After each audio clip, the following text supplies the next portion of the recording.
Good evening and welcome to our monthly Q&A. I am Sandra Wallace, the OCD, anxiety, and depression coach, coming to you out of Canada, Manitoba, Canada.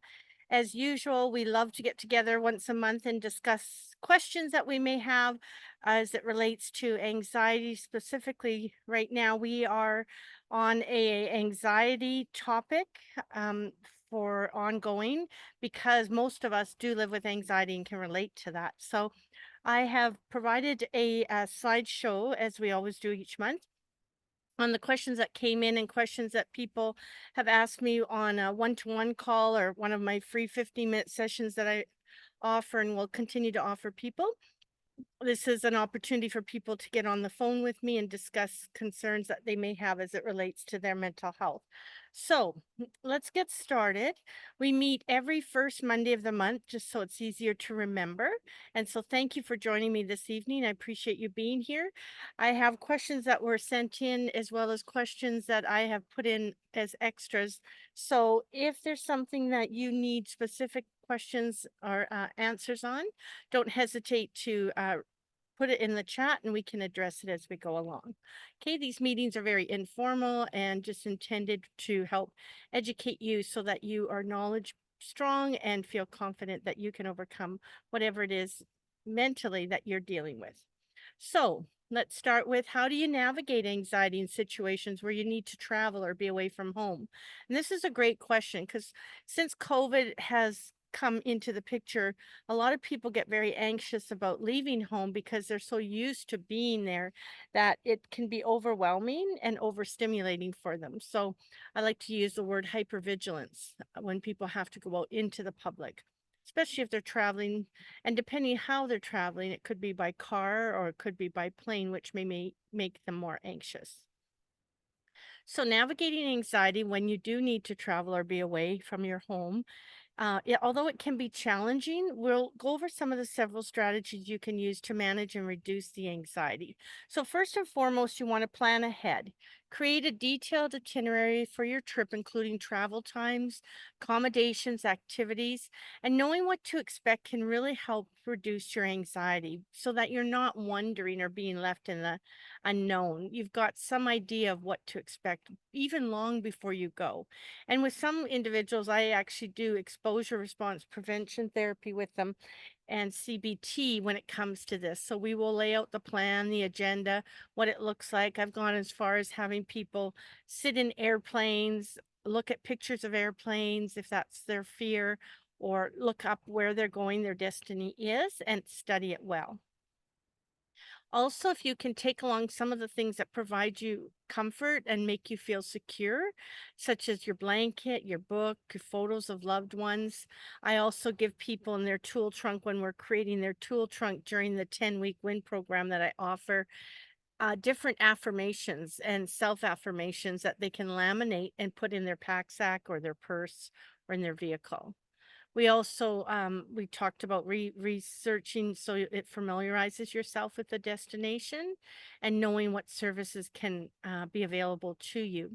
I know at one point when my anxiety was really high years ago, I was worried about taking a taxi from the airport to the wherever I may be going. So I looked it up in advance and planned on taking a shuttle van where there was other people with me, so I didn't feel so isolated. And that really helped me prepare for my plan. Practicing relaxation techniques as you're going about your travels, or setting aside a specific time of day to do them each and every day, despite being on holidays or traveling for work. You can always set your alarm and set times aside to make sure that you practice, especially before bed. Having opportunity to go to bed a half an hour early just to help with that, and setting your alarm for the morning a half an hour early so you can start your day with your relaxation techniques. That can go a long ways in keeping yourself less anxious throughout the day. And of course, staying connected. If there's certain family or friends that make you feel comfortable or are positive in your life, make sure that you're connecting with them. And nowadays, we have so many platforms we can connect. So if it's an actual face video versus just talking to them on the phone or texting, whatever makes more sense for you. And staying active. So during the day, getting up and moving. I always say what uh, Tony Robbins says, "Make a move. Everyone make a move," which means when he says that, it means just getting up and moving. Doesn't matter what you do, just go for a walk, change positions, go to another room in the house, make a move. So that's one of my favorite sayings now. Hey, make a move. So engaging in physical activities helps to reduce stress and improve your mood. And sometimes, as I call it, chunking things down, focusing on one task at a time rather than the entire trip. So, breaking down your calendar, setting aside time each day, what you're going to do while you're away. That can help be more manageable and not so overwhelming. Routines are good. Routine for your travels similar to your routine at home. So as close to that as possible. I know it's not always realistic, but if you can establish a routine that's consistent, that will help you to feel like there's not a lot of changes occurring day in, day out as you are away from home and being organized. So keeping your belongings organized, accessible, reducing the stress of searching for items. So these are all ways. And the last one is staying positive. So having a mindset and an attitude that's positive. So focusing on the positive aspects of your trips.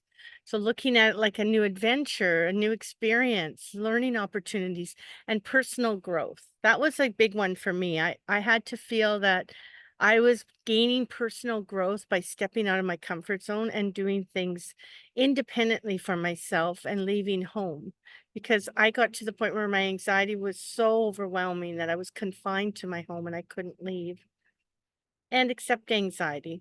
We all have it. It's natural. It's showing that we are willing to change and get out of our comfort zone without judging ourselves, number 1. And depending on what type of mindfulness activity that you have been using or you're willing to look further into, practice different ones because you won't know until you actually practice it consistently for a while before you realize this is or is not working for me. Okay. And focus on what you're experiencing right now, staying in the moment, not worrying about the next day or the next week or a month from now. And of course, if you need the professional help, it's always there for you.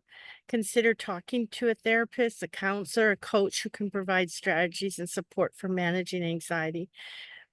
But always, always do your homework. Ask the person what they do to treat anxiety so you know whether or not it's something that you want to take on and develop a relationship with this person.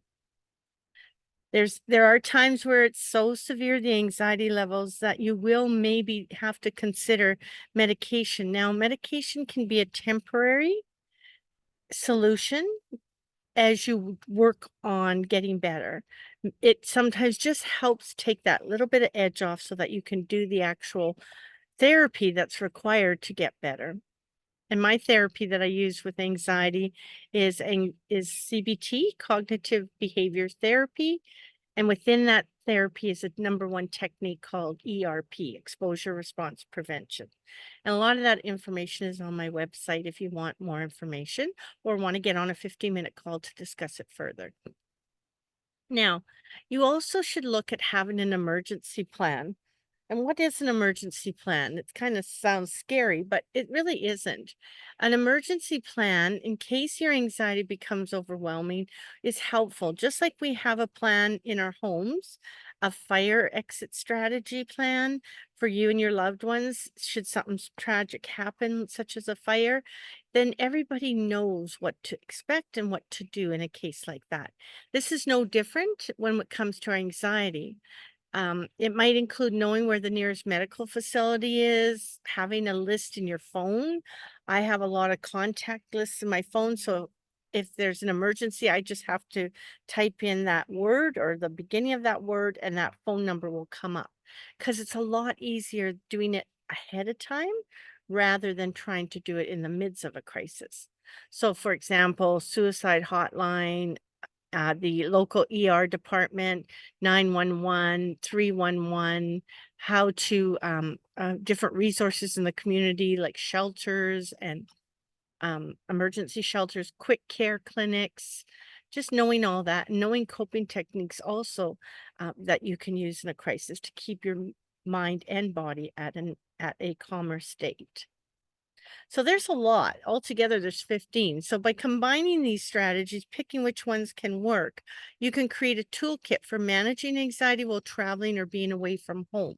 So remember always, it's important to be patient with yourself and take things one step at a time, sometimes even baby steps. So, the next question we have is, can hormonal changes such as those during pregnancy or menopause affect anxiety? I'm guessing most of you know the answer, but some of us need some clarity. And the answer is yes. Both of these can significantly affect anxiety. So let's look at pregnancy first. Hormonal fluctuations. During pregnancy, the levels of hormones such as estrogen and progesterone increase. These hormonal shifts can influence neurotransmitter systems in our brain that regulate our mood and anxiety. And there's also physical and emotional changes during pregnancy, many of them, which can also lend itself to anxiety. There could be pre existing anxiety. So if you had anxiety before you were pregnant, now it's a little bit more heightened, that the volume's turned up a bit higher because of the pregnancy. When we look at menopause, there's declining estrogen levels. So this can affect the production of serotonin, which is actually a neurotransmitter that's linked to our mood regulation. It's linked to OCD, it's linked to depression. And so lower serotonin levels can lead to increased anxiety. And the physical symptoms, and boy, do I know these all too well. I've been going through menopause for 10 years now, and it's still not over. There's things such as hot flashes, yes, sleep disturbances, and fatigue. All of those things can contribute to anxiety. And there's other symptoms too. There's mood swings, there's there's many different things that can happen. So you can just be very, very lethargic, have difficulty motivating yourself because a lot of times the sleep disturbance and the fatigue catches up with you. So life transitions, when we are in menopause, it often coincides with significant life changes, such as if you're a parent, which I'm not. Unfortunately, I wanted to be, but I wasn't able to conceive. Um, so if you are a parent and your children are leaving home, or you're at a stage where you've lost a significant other, or you're approaching retirement, these can all add to emotional stress and anxiety. And often in that age group, we tend to sell out our homes, sometimes downsize, downgrade to a smaller house. So there could be loss and grief for that. Maybe you've lost pets that you've had for a long time, various reasons. So, what are the symptoms? We increase our worry and fear. There can or cannot be panic attacks. The irritability and mood swings are definitely there at times. Difficulty concentrating. Sometimes people will say to me when I'm working with the clients and I do the one or two first sessions that we get together, I'll do a thorough intake of history, both genetically and otherwise physically. And I'll ask them if they've had any type of difficulty concentrating. And often they'll refer to it as brain fog. I feel difficulty concentrating, I forget things quickly, and sleep disturbances. Some of the management strategies, of course, don't feel you have to take this in on your own.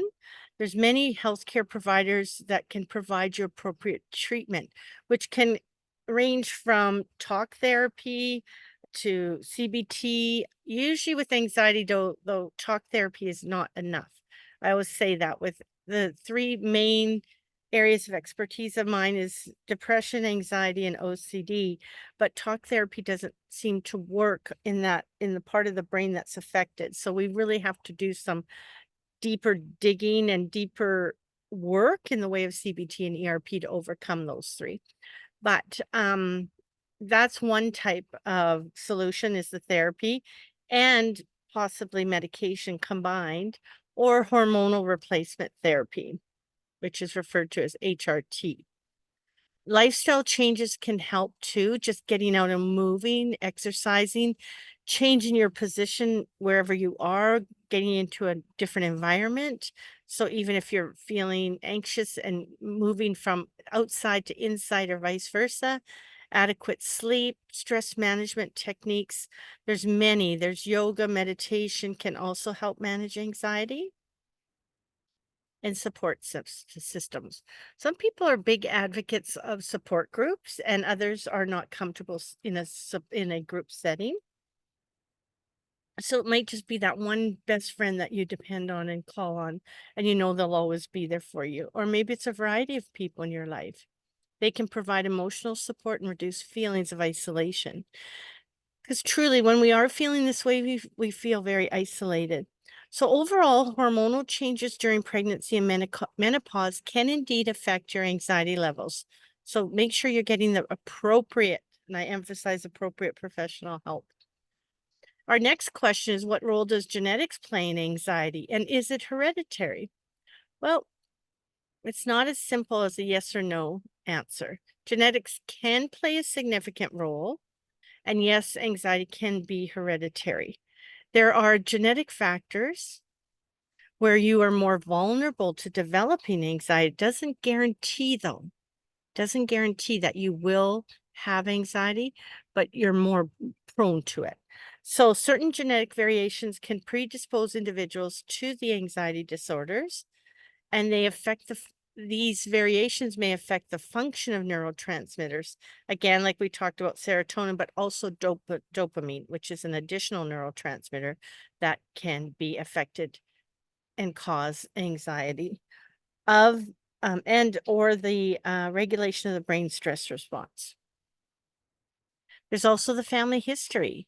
So you may develop anxiety yourself if you've got family members that have role modeled that to you.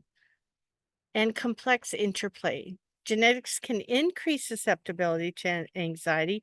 Environmental factors is another piece, which is an important piece because the environmental factors can play a crucial role in whether you develop full blown anxiety disorder. And stressful life events, trauma, and learned behaviors can interact with that genetic predisposition to trigger anxiety disorders. So there's a multitude of things happening all at once. Now, excuse me, when we look at hereditary nature, we look at transmission within families. We know that it often runs in families. So that is helping us to acknowledge that there is indicating a hereditary component. So children of parents with anxiety disorder are at a higher risk of developing it themselves. And then there's polygenetic inheritance. These are anxiety disorders are typical the anxiety disorders are typically complex traits influenced by multiple genes, each with a small effect. Sorry, there's a plane flying over. Just as we were speaking about anxiety about flying, a plane just went over. So this polygenic inheritance pattern makes it challenging to pinpoint very specific genes responsible for it because there's a variety of them. It can be complex, as indicated. And epigenetic mechanisms can modify gene expression without changing the underlying DNA sequence. So, environmental factors such as stress, early childhood experience can influence epigenetic modifications that affect anxiety susceptibility. So, not an easy answer, right? There's a variety of things that come into play. Okay. So, next, we'll look at implications. So, I always believe this to be true that early intervention, and the sun is changing. As we talked about getting out of a different room, I was inside all day. So, I'm trying to do this Q&A outside in the fresh air just to have a change of scenery, and the sun is setting over the countryside, and it's so beautiful, but I have to keep moving to make sure I can see. So early intervention, here's the deal. Understanding the genetic basis of anxiety can help identify individuals at higher risk. Early interventions, such as psychotherapy or lifestyle interventions, can be hugely beneficial in reducing the risk of severity. So, early detection, early intervention goes a long way in becoming better and being able to deal with the anxiety better. So, not for it to linger on for decades. Some people have lived in isolation with, I'll say, one fella I knew by the name of John. He lived in isolation for decades, 5 decades. So it was 50 years of his life. He was 52 or 53 when he finally got diagnosed because he didn't know what it was. And he went to the doctors that didn't know what they didn't know. So it took him a long time to find that appropriate professional help. And that breaks my heart. I know people who've lived in isolation for months or weeks, but and anything in between that spectrum. So make sure the tailored treatment is there. Genetic insights may inform the development of personalized treatments for anxiety disorder. So targeted therapies based on an individual's genetic profile could potentially improve the treatment outcomes. And I make tailor-made programs for each and every client that I work with to their needs, whether it's living with anxiety, whether it's living with OCD or both, or depression. We make tailor-made programs that's going to help based on their history. And then there's preventative measures. Knowledge of genetic risk factors can guide preventative efforts. So, things such as stress management techniques or resilience building strategies to mitigate the development of anxiety disorders in susceptible individuals. So, we can actually prevent it from coming out full force. So while genetics play a significant role in anxiety disorders, it's really important that we also recognize the complex interplay between genetic and environmental influences. And that's my responsibility as your coach, that when I'm working with you to ask the appropriate questions, to get a good thorough history so we know what where the combination of anxiety stems from and lies, and then we can attack it. A holistic approach that addresses both genetic and environmental factors is crucial in understanding and managing anxiety disorders. So, our next question: how can we practice self compassion and self care while dealing with anxiety? Because it's hard to think of ourselves as wanting to be able to practice self compassion when we are so focused on our anxiety, isn't it? So, here's some ways that we can do it. We have to do it because it's incredibly beneficial for managing it. And some of the ways to incorporate it into our daily practice is, first and foremost, let's be kind to ourselves. Well, I was going to a mastermind training last year, and I was making necklaces for us ladies out of these little white squares. They look like little dice. And I wrote enough. I put the letters ENOUGH on the necklace. And I reminded each of them that they are enough right here and now, just as I will remind you that you are enough right here and now, the way we are. As broken and as mentally and anxious we feel, we are enough right here. And we only can ask ourselves to work slowly every day, put one foot in front of the other, and continue to move forward and give ourselves self compassion, which means kindness and understanding. The same kindness and understanding that you would offer your best friend in a similar situation. And if we can acknowledge and recognize, that is the key to change. I always say the first step in change is acknowledgement. Once we recognize and acknowledge something isn't right, we can change it. It's okay to feel anxious. Your feelings are valid and understandable. And if you practice the mindfulness, then you can learn to accept yourself without judging yourself. Because staying present in the moment and observing your thoughts and feelings without judging them allows an acceptance in to learn to accept you for who and what you are right here and now. Okay. And the self criticism is going to come. It's really hard to stop it, but bring it in, allow it to be present, and replace self critical thoughts with self compassionate ones. Just take them out and put a self compassionate thought in place of the self critical thought that you remove. Instead of berating yourself for feeling anxious, remind yourself that it's a natural response to stress. And you can even write a self compassion letter. Write it to yourself, expressing understanding, kindness, and support as you would write a letter to your friend. Okay. So, what does self care look like? You need to prioritize sleep. Ensure that you're getting enough restorative sleep each night and a bedtime routine, and create a sleep friendly environment.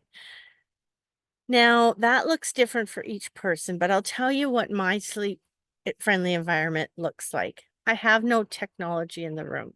I have no phone. I have no cell phone. I have no TV. I don't even have my breaker plugged in on my wall. I do not have it on. I have darkened curtains and blinds, and I have easy, peaceful music to fall asleep to, because that is what helps me to get my body and my brain de-escalated at the end of the night and in a calming state. Excuse me. I also started to not eat after 4 or 5 o'clock because I find that that can disrupt my sleep, or I get indigestion. So, eating well, nourishing your body with balanced meals and snacks throughout the day, and avoiding excess caffeine and sugar. There are days where I don't have coffee for 4 or 5 days or a week. I know that's not the answer for a lot of people, but I find caffeine makes me very sensitive. So, it's a treat when I have it. So, if you are sensitive to caffeine, limit your caffeine, your sugar intake, your chocolate, and stay active, like we talked about before. And finding the mindfulness technique that helps you can improve mood and reduce anxiety because it does release endorphins. And setting boundaries. Oh, this was hard for me in the beginning. I wanted to be on the Yep program and say yes to everything anyone asked of me. Then I learned no is a complete sentence. Isn't that powerful? No is a complete sentence. So, being able to say no to commitments or activities that drain your energy or exacerbate your anxiety, prioritize activities that bring you joy and fulfillment, and practice those techniques regularly and change them up, because in different settings you're going to find different relaxation techniques are going to work different for you. Sometimes it's bringing in a new hobby or trying different things and finding what you're passionate about because you've never done that up to this point, maybe because your anxiety has robbed you of being in different arenas and trying different things such as reading, painting, gardening, or playing an instrument.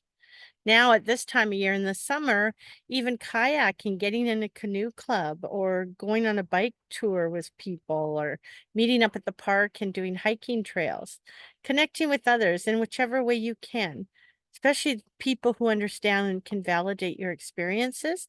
And social support can be incredibly comforting during times of anxiety. So, another way you can practice to keep calm and stay in a positive mental well-being frame of mind is journaling, writing down your thoughts and feelings. I have people journal all the time with my programs when they're working on programs, so we can see the improvement. We can see the day in, day out where people have made some victories. We celebrate the smallest of wins. We can see the triggers and patterns. So, reflecting on your experience can help gain insight into both your anxiety and also show us what coping strategies are working for you. Then, the counseling is very important. You are not expected to do this on your own. Do not give yourself that added pressure. Seek out and get somebody that is in the know, an expert in this field, and find your coach or support therapist.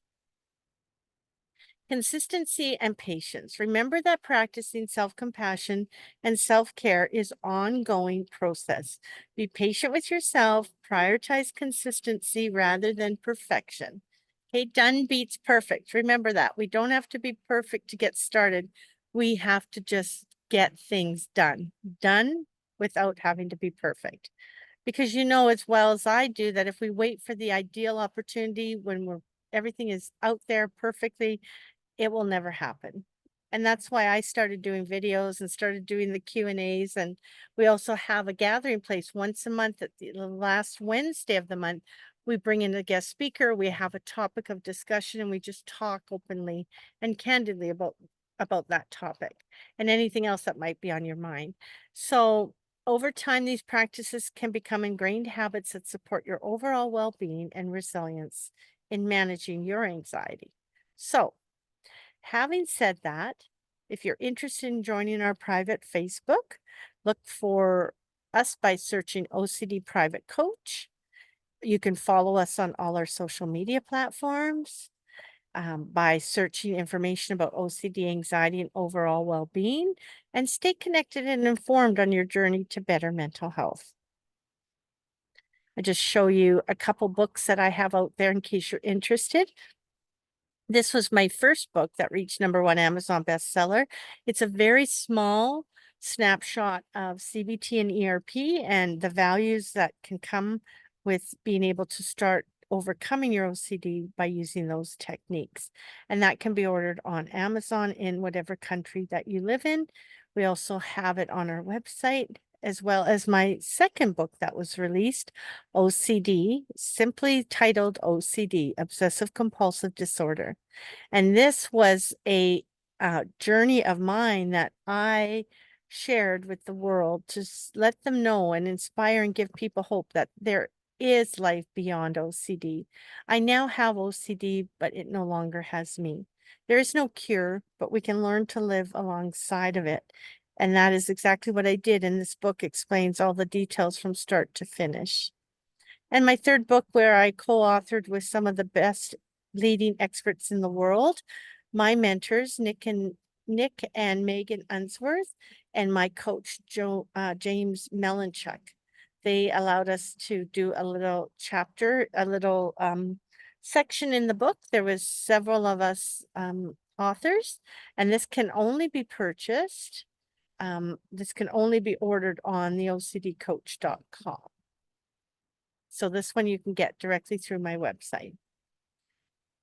And if you ever want to just get on a quick call for 15 minutes, you're allowed to go ahead and scan this barcode to get you directly to the link. Or if you want to access it through the website at www.theocdcoach.com. If you're curious about how we can support you further on your path to well-being, then go ahead and book that 15-minute free consult at a time that's suitable for you. And lastly, I want to thank you once again for attending the session. And every first Monday, remember, mark your calendar of the month. Our next session is on July 1st. It'll be Canada Day.